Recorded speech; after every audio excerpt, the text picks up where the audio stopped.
Isaac, Jacob, Joseph, three people from the Bible that all chose to look past the present into the future, which gives us this topic today of longing for home that we might not know yet or anything. So I've got Charlie Boyd and Jim Thompson in the room. What's up, double duo? How are we doing today? John Lindsay, I'm great. I'm doing good.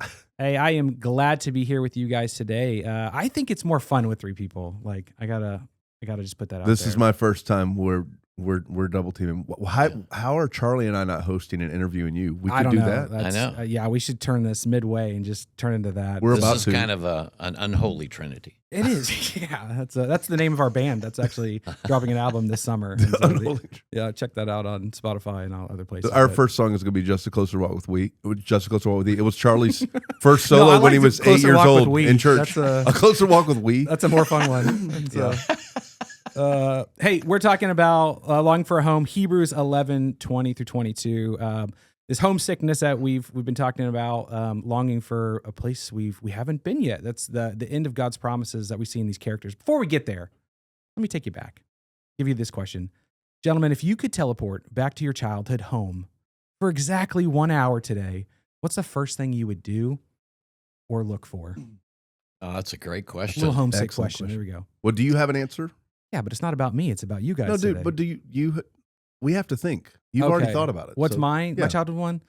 Probably this mac and cheese that had an unhealthy amount of butter put in it. That's just like how Mama made it. Probably like I'm gonna go to the kitchen and get that. It's lunchtime. That bowl of terrible mac and cheese for myself. And I'd see my dog. I'd see my childhood dog, Busky. Shout out, R.I.P. I'd probably go play Busky. Busky, yeah. I had Buster. Oh. So mine would include Buster, not Busky. Yeah, that's good. He's running around the yard, and I'm playing football with my neighbors. Me and my brother and our two neighbor friends. We're playing football in the yard. Yeah, that's what we're doing. I think my thing is I want breakfast first, and my mother would make real oatmeal and cut up bananas and put in it, and then put vanilla ice cream on top of it. Because that's where you get the sweetness. That's how you kickstart a morning. And a little cinnamon. So yeah, kickstart a morning and then go straight out. I was raised in a brand new neighborhood that was surrounded by forest or woods. We called it the woods and a lake. Ooh. And I hung out at the lake and in the woods building forts and playing combat. Hey, that's longing for an old home. That is that. Yep. If you text in oatmeal and ice cream, Charlie will send you mama's recipe straight to your text. Ice cream for breakfast. I just gave you the recipe. It's simple. Yeah. That's how you're thriving so well still into the end of your life is just ice cream and oatmeal, the secret recipe for longevity.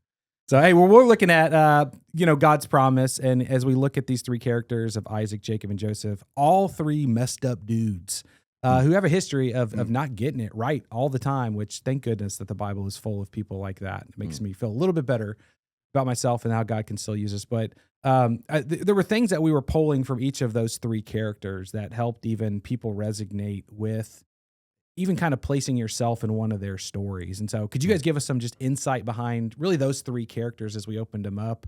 That is just a relatability that you feel with people that you talk with all the time as pastors. Yeah, with Isaac, he least is written about him, actually. Most of his story is about finding a wife for him. And so there's not a whole lot written there. I didn't say this in the sermon, but one of the things I find interesting about Isaac is that in Genesis 39, I think it's Jacob is talking, and he talks about God as the father of Abraham and Jacob, and the fear of Isaac, which I thought that's a really interesting name. I wonder if it has to do with some PTSD that he had after the sacrifice moment there. But Isaac, he favored his older son over the younger son, and Jacob was a favorite of Rebekah. And so that favoritism played out, but from the very beginning, God said, no, in this case, the younger will rule over the older, or the older will serve the younger. And so God was going to reverse the covenant line so that it comes through Jacob. But then right at the end of life, Isaac intends to go against what God says, and he's going to bless Esau over Jacob. And then there's all kinds of family deception and all kinds of stuff goes on. And he ends up blessing Jacob. But then he doesn't reverse it. I think then he realizes, okay, God's will is done. So God, your will is my will now. Mm-hmm. So he surrenders the future to God's will. And so right at the beginning of the story, you had already created this category of kind of this group of people that might relate to this anxious attempting to secure your own future. Yes. Mm-hmm. And I loved how you, as we talked about Isaac, Jacob, and Joseph, you started to create these buckets that people, I think, could put themselves in to feel kind of their place in this story, as well as even how it reports and how it kind of connects with you. Because I liked, as we continue to do that, I don't know if you guys want to mention any more about like Jacob and Joseph and some of those buckets that might be a place that people can relate to as they hear this story. Yeah, I mean, I thought you did such a great job, man.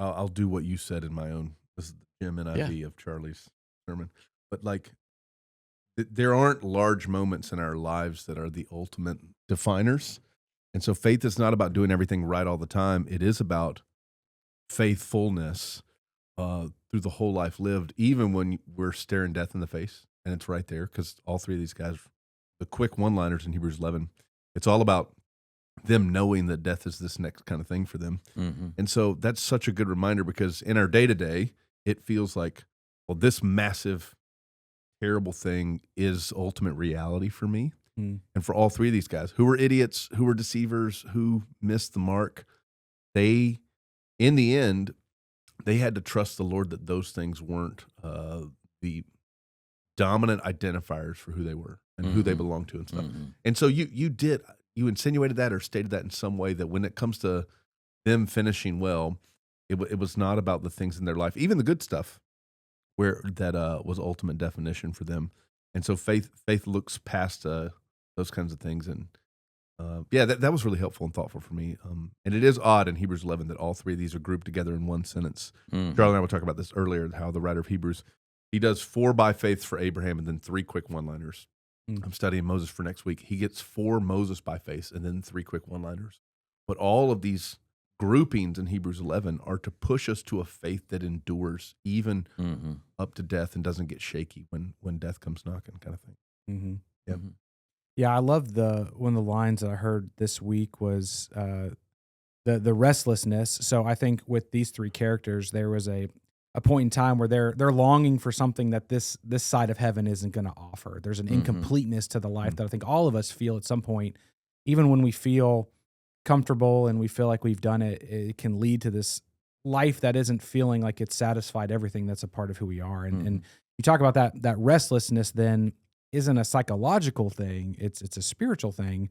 And the way you put it, I think, Charlie, was a built-in homing device that keeps me from mistaking my earthly house for my true home. And so, the question I think posed after that is, are we facing forward or are we treating this present life like our final home?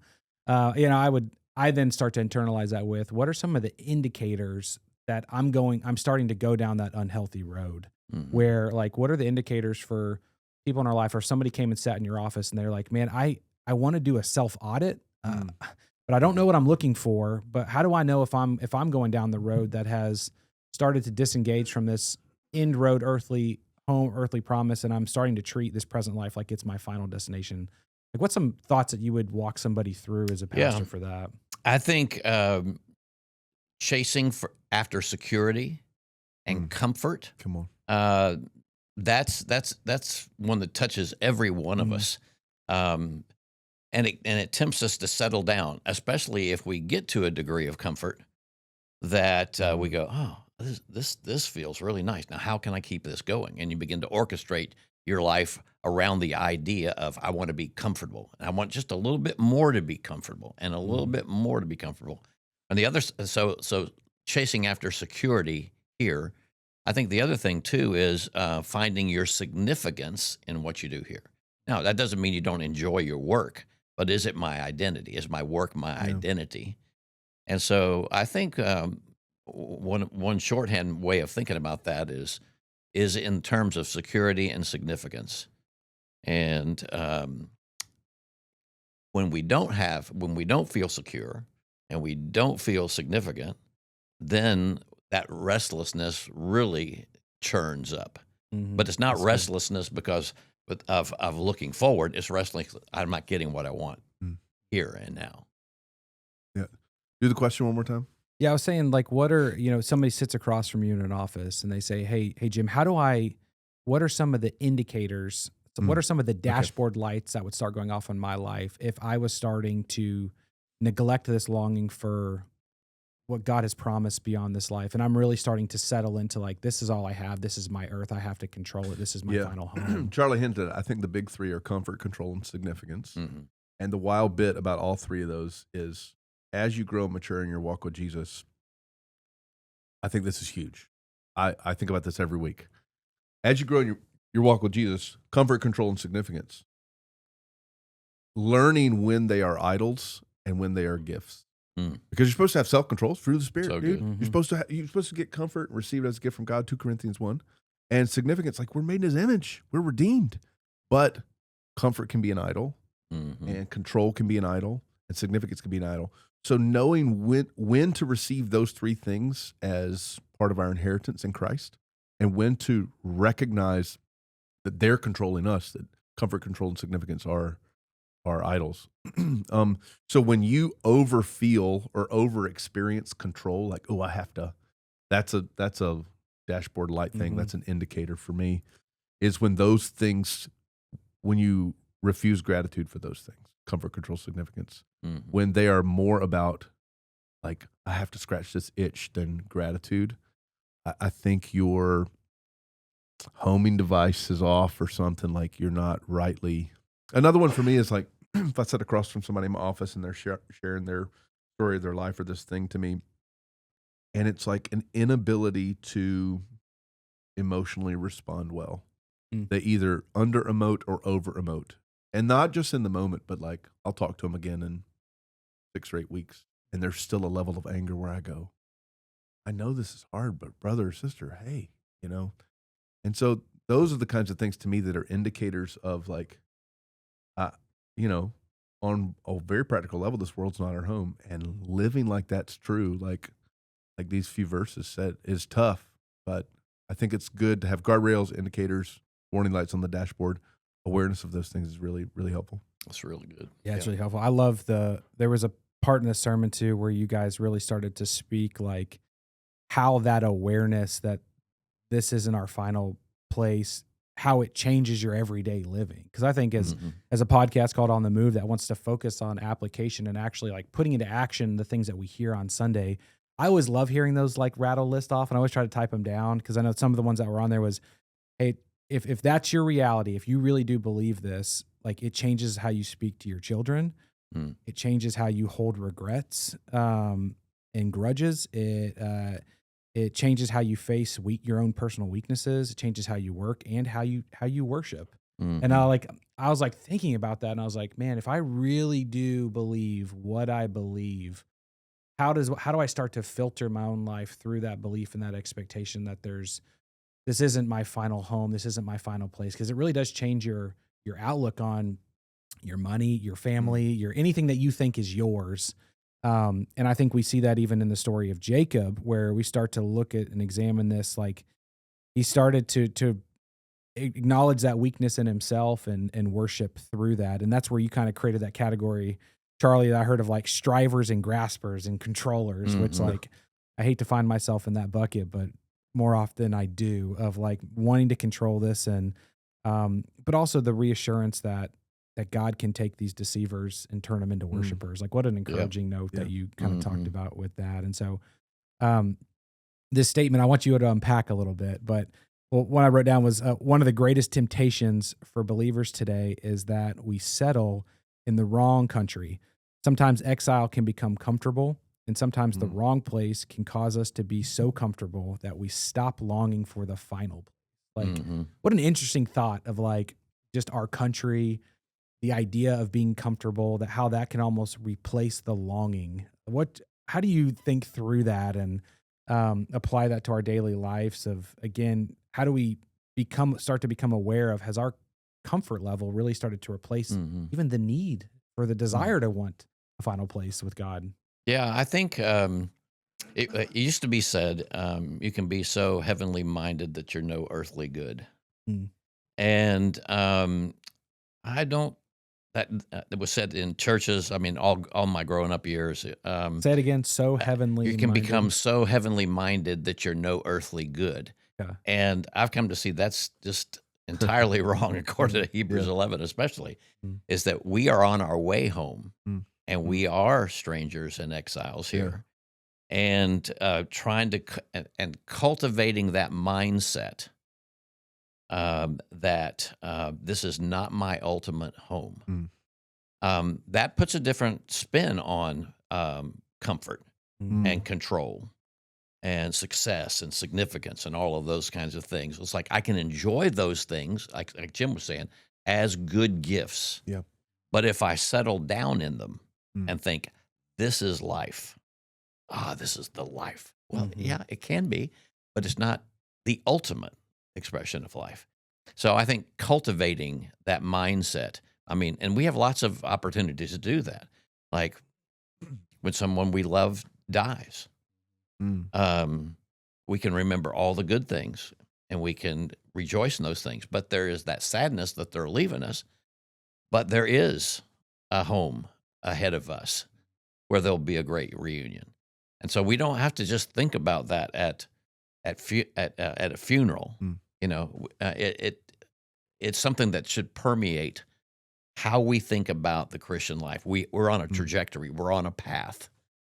And it's hard to keep that in mind because there's so much we have to invest in this life to make this life work. Right. Yeah. Which I think is probably one of the first prayers I would feel personally convicted to pray is just like, God, would you give me the awareness and remind me if any of my gifts of comfort have become idols that have started to replace a dependency on you. And so I, as the listeners of this podcast, I always like to try to give like a real life. You could wake up tomorrow and start to begin to pray this. And God, I think, is faithful to start to reveal those things. But that'd be the first one that I hear from this conversation is like, God, just give me an awareness of what areas of my life have started to become idols that would replace a need for you and a longing for that final home. I think is great. And then the third person that we've really talked about was Joseph. And, you know, he remembers the promise and he refuses to settle, but he falls into this category of kind of wounded, disappointed, longing for something a lot of his life and kind of being let down. But I think it's probably the coolest like visual of like an awareness of a final home with him wanting to take his bones with him. Yeah. Like, Jim, can you kind of unpack that idea that we see in scripture and like, even just the beauty of that storytelling, that picture of it is, I don't want these to be buried here. No. I didn't preach this message. Charlie did. No, I mean, I'll give it a stab. I remember your commentary on it being thoughtful. I just love how tangible. It's like Joseph is looking at death. He's looking death in the eyes, and then he's looking beyond it. And it doesn't feel natural. And so he knows that the God he serves and trusts is bigger than that. But he wants to give his family, his sons, he wants to give people after him a tangible reminder that we're all going to look death in the eyes, and God's love, God's faithfulness, God's promises are bigger than the death that we might experience. And so that sounds really important. It doesn't sound important to be like, take my bones home. It doesn't sound like meaningful, deep, or theological, but that is the act that symbolized God's faithfulness, God's covenant promises are bigger than the death that we will all experience, that we all think about. And the act of Joseph going, take my bones home. Like we go, you'll be dead. Bro, it doesn't matter. But Joseph knew that like attached to that action was this God whose promises aren't scared of death kind of thing. And so I think you mentioned funerals and stuff. I think those are spaces where you can, obviously those are heavy grieving moments, but they're also moments to not dismiss your grief, but to hit pause on a second and zoom way out and go, we don't have to be scared of this thing ultimately because God's handled it. God's taken care of the worst that death can do in Jesus. And so Joseph going, yeah, put my bones on a camel when y'all leave, which is also weird because it didn't seem like they were going to leave anytime soon when you get to Genesis 50, because Joseph had it set, dude. He was like political power. He had some sway and say in Egypt. And so he knew that promise maybe wasn't even for his immediate next generation. Well, it was hundreds of years in the future. Yeah. And so yeah, he's not talking about like, in 10 years, guys, this is like a forward-looking thing, big time. Not like I'm going to kick it in a couple of years. Yeah. And so that long view that Joseph had near the end is really powerful and beautiful. That looking at death and then through death and on the other side of death is only something faith in God can do, which is really cool. Yeah, and in that sense, his bones are preaching a sermon. Yeah. In other words, that's good. All the generations that come after him, which would have been a whole lot of generations, they're remembering that Joseph said, bury me in the promised land. Mm-hmm. Take my bones and drive a stake. This is where you're headed. This is what God is going to do. So it was a statement of faith that I don't know when it's going to be, but when it happens, and it will happen because God said it's going to happen. Dude, we need to, because it says Abel's blood still speaks. That's Hebrews. And you just said Joseph's bones are preaching a sermon. Yeah. So it's this like the death of the saints is communicating something to us. And the writer of Hebrews believes that these people who died in faith, that's actually a commentary. That's actually a sermon. So Abel's blood still speaks. Joseph's bones are preaching a sermon. Like these people who look death in the face and go, I will not be moved. That's saying something to us who are still running the race. I think that's what the writer of Hebrews is communicating. Like you have to run the race. You got this cloud of witnesses in the grandstands, and they all died in faith. And that's preaching at you to endure while you look to Jesus, 12:1 and 2. Yep. And Joseph's bones preaching a sermon that's awesome. Yeah, I'm imagining they had to keep those bones in a place. In other words, I don't know what the transportation unit was. 300 years later, like what do we do with his bones? I don't know. No, they had to have honored his bones in the land. Yeah. So that generation after generation would come and go, Dad, what's this box here? This ossuary. Yeah. What is this? He goes, oh, that's Joseph's bones. Oh, what is so special about Joseph's bones?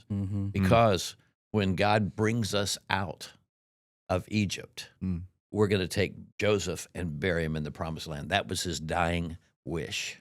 I feel like it's similar to, I carry around multiple generations worth of china in my house. And every time I move, I'm like, why are we still moving this box of china that we don't use? I could see that even the generations behind there asking the same questions, like, do I really have to carry the bag of bones from like my great grandpa? Yeah. And I could see it just continually preaching that sermon of like, here's why, and just that storytelling that gets passed through the generations as it keeps moving. I don't do it with college students because I don't think they've lived enough, and I've worked with college students for a long time. But you get a couple years under your belt. This is one of my favorite questions for people. I go, hey, if you had to be cremated and you had to tell your family and friends to spread your ashes 3 places, where would they be? And dude, most people end up crying because it's like, this place meant so much to me. And all 3 of those places tell massive stories about who that person saw that they were and understood them to be. This is a very real version of that. I mean, Joseph's not cremated, really good, but it's like the bones being there tells a bigger story than Joseph's story. And I think that, like, what kind of story is your death going to tell? Is it going to be one about like, oh, he had control and cash and blah, blah, blah? Yeah. No, if it tells a story of God's faithfulness, then that's where it has value. Yeah, that's a great point. So if someone's finding themselves, at this point in their story, what can they do to begin to realign themselves with God's promises for the future and the final home? Charlie, I know you talked about with faith, you kind of talked about, well, if you are in one of these 3 categories, like Isaac, Jacob, and Joseph, here's 3 things that you could start doing now to start to move towards that kind of awareness. And you talked about, blessing again and worshiping in weakness and stop settling in Egypt. And so, what would you challenge kind of the listeners to begin their journey of realigning their focus from being convinced that this is the end spot to living towards a future that God has promised in somebody? Well, I'll talk about the blessing one because it seemed how I applied that seemed to resonate with a lot of people. But one of the things that we do is that when we talk about people, and we see a Jacob, or we see an Isaac, and we see the messed up life, we can tend to pour into concrete, this is who you are, rather than to speak in terms of a future where God could work in that person's life and they become a different person. And that's what we're seeing in these 3 sentences here. These men became different men than the men that they started out to be. And so to bless, and I think we don't do that a whole lot. But all it needs to be is to speak in the direction of the future. Here's how I see God using you, working in you, doing things with you, and especially with our children, speaking to our children that way, and worshiping with a view that this life is not our home. We're only here a short time, so how much of our worship is future gratefulness and future longing? That should be a part of it as well. And see, what was the third one? And just stop settling for the Egypt. Oh yeah, stop. Yeah, we've talked about that pretty much. Yeah, with the comfort and control and that kind of thing. Yeah. Yeah, I think 2 kind of thoughts to close us out is I love the statement of suffering can either hollow out your hope or it can deepen it. I think we see that with the story of Joseph, and a lot of his life was just not comfortable. And not going in his way, but it created this deepness because it can either make you, like you said, cynical, or it can make you start to be homesick in the best way. And then I think what is always the most refreshing and encouraging thing to me is just the reminder that the God that walked with these 3 dudes still walks with us today and goes on the journey with us, which I love that thought. And so I think a lot of great challenges as we go from here today. One final homesick question. This is a real quick question as we run out of time. Here we go. If you were sent on a year-long mission to Mars, what is the one specific non-essential item from home that you would sneak into your luggage that reminds you where your home is?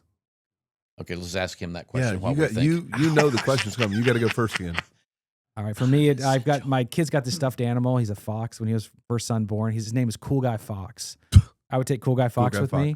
It's also my Xbox gamer tag. So check me out on Xbox. Cool Guy Fox. Stuffed animal Fox. Yeah, that would remind me of him. I'm going with my guitar. I figured that would be your answer. I'm glad. Charlie, you bring your guitar. We can sing together. What am I supposed to do? Hold a fox while you guys are in this Cool Guy Fox while little... Charlie and I sing old hymns. I'm bringing my wife with me. I'm assuming our families. And that's the end of this episode, everybody. On the Move podcast. Charlie makes non-essential items, bro. Non-essential. Yeah, whoa. Key part of there. Yeah. All right, I'll bring my guitar. Okay, good. I was hoping the oatmeal and ice cream would make its way back. Comedic value, but hey, as you go out live this week, that's our prayer, is that you can be reminded that this place on earth is not our final destination, and that God is walking with you daily, as He did with these guys in the Scripture. So take that hardship and know that this is not the end, and live a life that reflects that promise that God has. So thank you, Charlie and Jim, for being on here. Another episode on the Move podcast.